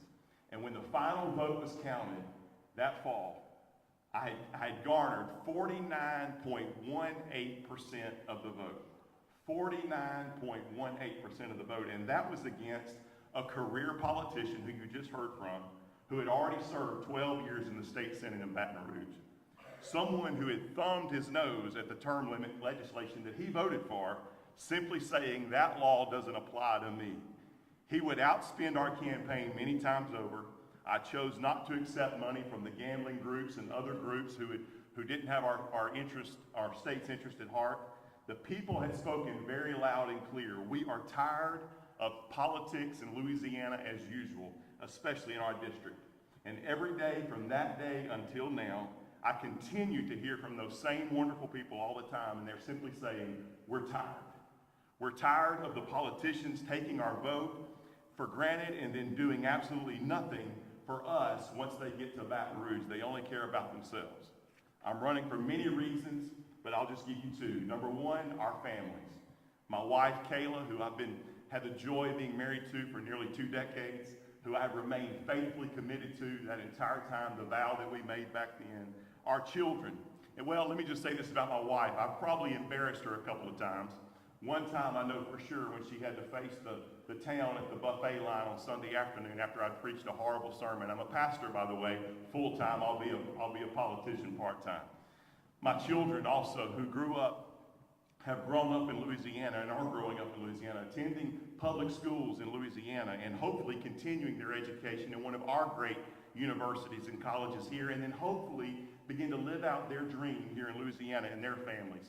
So I will fight for our families, and I will fight to allow our people in Northeast Louisiana and District 20 to have a voice in Baton Rouge that's going to carry their values there, not just to go there and fulfill and build up their own political agenda and find the next step up. So I want to thank you all for your support.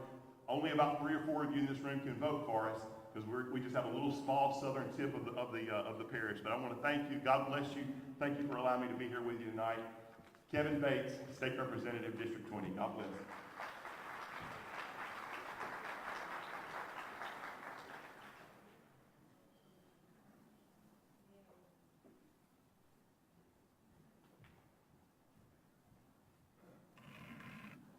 Sorry, I'm vertically challenged.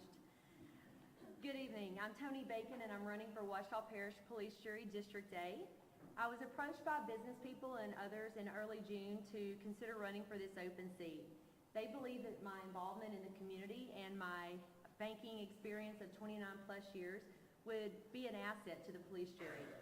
So after a lot of prayer and encouragement by peers, many of whom are in this room tonight, I announced my candidacy for police jury later that month. Since that time, I've shared with many groups and individuals 3 areas of focus.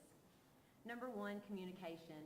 As I've said since early June, I plan on having quarterly town hall meetings to give people a chance to share their concerns, as well as give me a place to let them know about upcoming agenda items that could impact and or benefit them. In addition to meetings, I'm inviting all the constituents to follow my Facebook page, where I will share police jury agendas and encourage them to comment so they feel like they have a voice in items that are being discussed. As a police jury, it's incumbent upon us to make sure that our constituents understand what items that are on the agenda that we may be voting on. Number 2, I'm pro-business. I've been in banking and development for over 29 years. I work with businesses, understanding their struggles, and working to find solutions is what I do every day as a commercial lender. I will do the same thing as a police juror, working to find solutions to challenges facing our parish.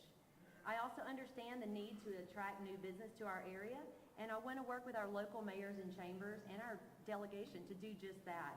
But I don't want to stop there. We also have to retain the existing businesses that are here. As a commercial lender, I call on my existing customers all the time. 1, to make sure that they're doing well and have everything they need to be successful, but 2, to let them know that they're appreciated and valued. We must do the same thing with our existing businesses in this parish by working with them to make sure their needs are being met, and then through infrastructure, workforce development, and more, but also to let them know that we value them and we want them to stay here. Number 3, I'm a fiscal conservative. Just like when you serve on your church's finance committee, you need to be good stewards of the tithes that come in. In the same way, on the police jury, you must be good fiduciaries of the taxpayers' money. We must make sure we're spending our money wisely. I look at financials all the time. P&Ls and balance sheets work together to give us more of a complete picture of the true health of any business. As your next police juror, I would work closely with Brad Kamak, our treasurer, to make sure that I understand the budget, as well as evaluate contracts to make sure we're getting the best for our parish in terms of value and quality. I would also like to look for ways to increase revenues other than raising taxes by working with our local mayors to apply for federal grants to better our parish as a whole. So I'll end. Communication, pro-business, fiscal conservative. I believe my experience in banking and to the service to this community for decades makes me an excellent candidate for District A. Thank you for your time, and I'd appreciate your support and your vote. Thank you.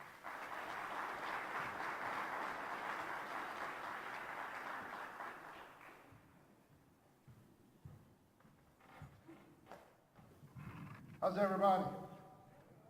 Supposed to say, good. Good to see you. First of all, I want to say thank you to RPEC for putting this together. This has been a great event. This is a first-time experience for me to speak to a bunch of people that have a lot of experience in places that I don't. I'll be honest, I'm not a politician. You've heard that, what, 6, 7 times tonight? We're not politicians. We're not. We're people. And we're here to do a job. And that job is to serve the communities. That job is to serve the neighborhoods, the people of Louisiana. Some of us are going to have districts. Some of us are going to have more parishes than others. But we're all going to have the same thing. And that's people to represent.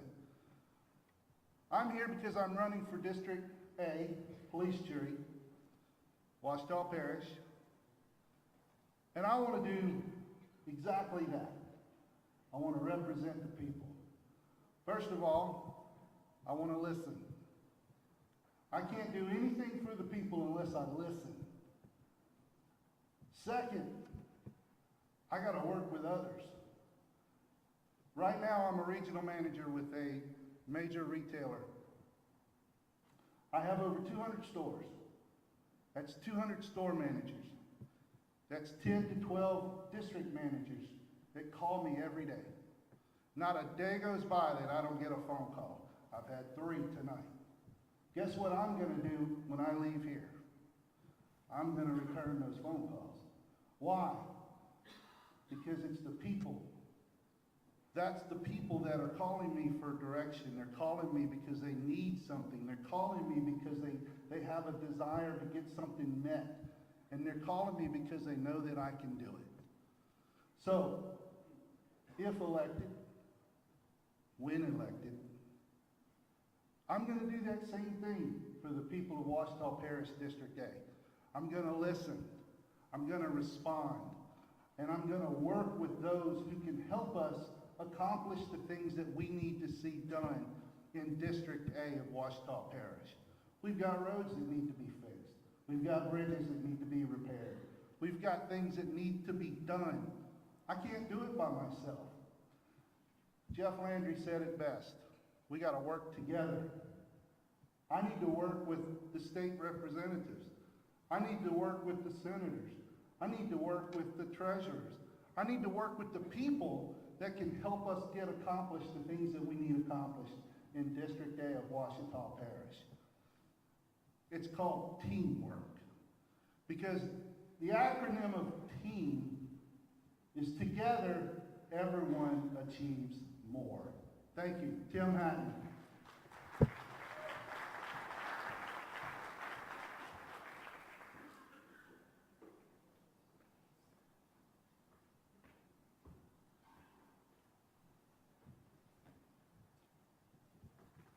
Good afternoon.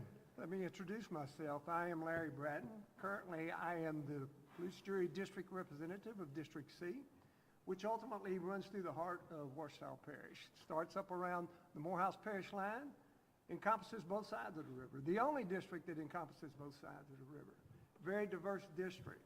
Some of the things that we've had going on within the police jury over the last 4 years have been somewhat, what I would say, taking us away. We've had the opportunity to really put some investments into Ouachita Parish.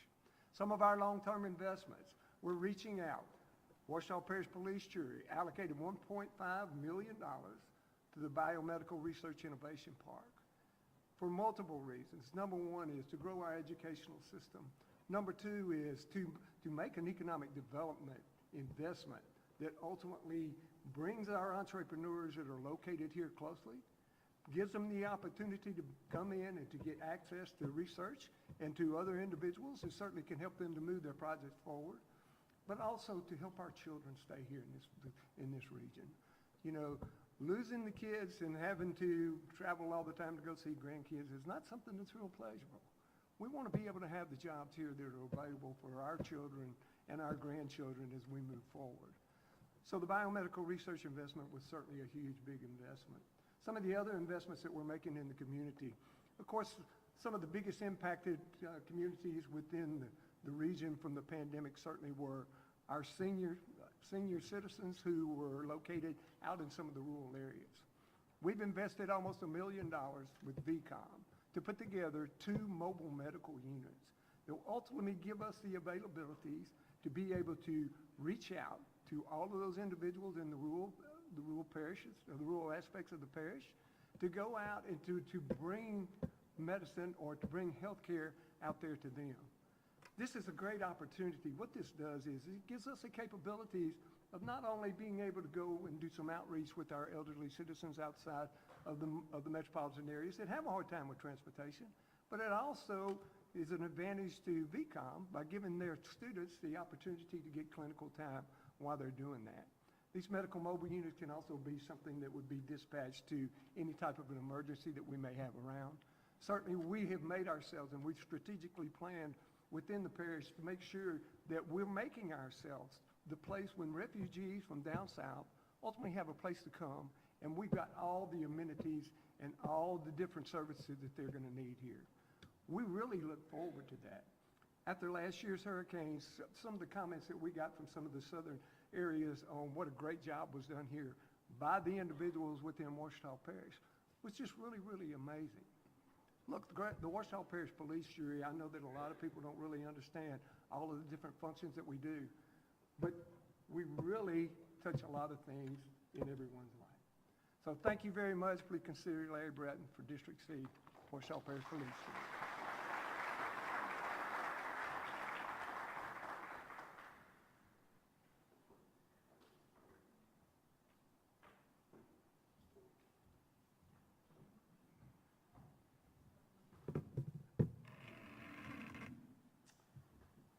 Thank you for having me here tonight. Thank you to RPEC for hosting such a great event. I know a lot of people in the room, but let me introduce myself to some of those who I do not know yet. My name is Lee Denny, and I'm a candidate for Ouachita Parish Police Jury District C. Married to my wife, Anna, for 23 years. We have 2 children, Sydney, who attends ULM, and Anna Grace, who attends Ole Miss. I graduated from ULM, well, NLU back then, but ULM now, in 1992 with a degree in finance. Right after I graduated, I went into business for myself. I've been in business now for 31 years and have maintained a residence in Ouachita Parish for the last 31 years. Some of my past experiences that will enable me to become your boys on the police jury are, I've been on the police jury before. I've served 8 years in local government as a police jury. I served as a police jury president for 4 years. So I understand and I know how local politics and local government works. I've been a deputy port director on the Mississippi River. Some of the key topics on my platform are, we don't have a lot of time, so I can't go over all of them, but a few things are, economic development. I think it's incumbent upon us as all forms of government to help our small businesses grow. If we have small businesses in our area that want to grow, we need to give them the tools and the resources to help them grow. The fact of the matter is, these businesses have already invested in Ouachita Parish. They go to our churches. Their kids go to our schools. They donate to every fundraiser we have. So let's help those businesses that want to grow. Let's help them grow. Do we want to attract new businesses? Absolutely. We got something in our backyard that a lot of people don't have, and that's a river. We are a multimodal hub of transportation. When new businesses look at a place to expand or to grow, they look at ways they can move their goods in and out of our parish. We have river access, we have rail access, we have airports, and of course we have the highway. That's 4 things that a lot of places in America don't have. We need to utilize that river more to attract new jobs. I'm Lee Denny. I'm running for Ouachita Parish Police Jury District C. I would love your support, but please keep me in your prayers. Thank you so much.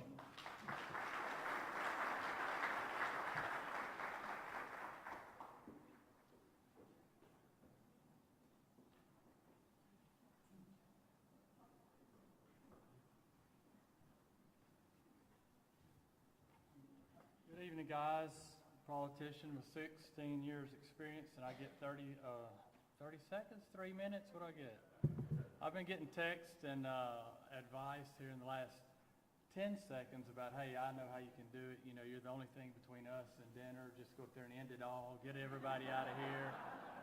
Last but not least, I'm Shane Smiley. I'm running for District E, Police Jury.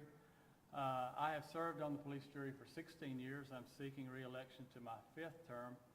I have served in every capacity on the jury in the last 16 years, 12 times as the president, And I say that because I appreciate my colleagues allowing me to serve as the president and represent and be the face of the jury for many, many years. I will say that my opponent is a very, very liberal Democrat from New York that thought she was running against Larry Bratton. So Larry, I took one for the team, buddy. Congratulations. In all seriousness, I've enjoyed my time on the jury. People ask me, I work every day, I continue to serve on the jury, and how do you do it? The truth of the matter is this: I get to do what I enjoy every day. I have a job that I love, and I have a community that I love. I love public service. I love being able to move things forward here. I, like many of the others have said tonight, I understand the local government and the legislative process.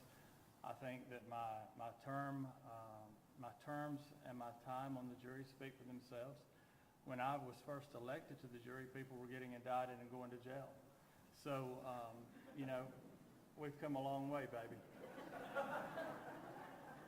I do apologize that I came in late and that I did not get to hear many of the candidates speak tonight. I know that the turnout has been very, very good. The ones that I did get to hear, I'm very excited about because those are people that I hope to potentially work with. I'm looking forward to serving with whoever is elected to the jury because I plan on coming back. I want to continue my work on the jury. I'm passionate about Ouachita Parish. This has been my home for 30 years. I've been very active in the community. I've been very active with the jury, and I want to continue to do that. I understand that we have a lot of work to do. I know that tonight there was almost a fist fight about roads and drainage, and we worked through it. So I want to continue to work for you, work for the people of Ouachita Parish. Misty, I'm last. I can go as long as I want. In all seriousness, please consider me for another term on the jury. I appreciate the opportunity to serve for many years. Thank you very much.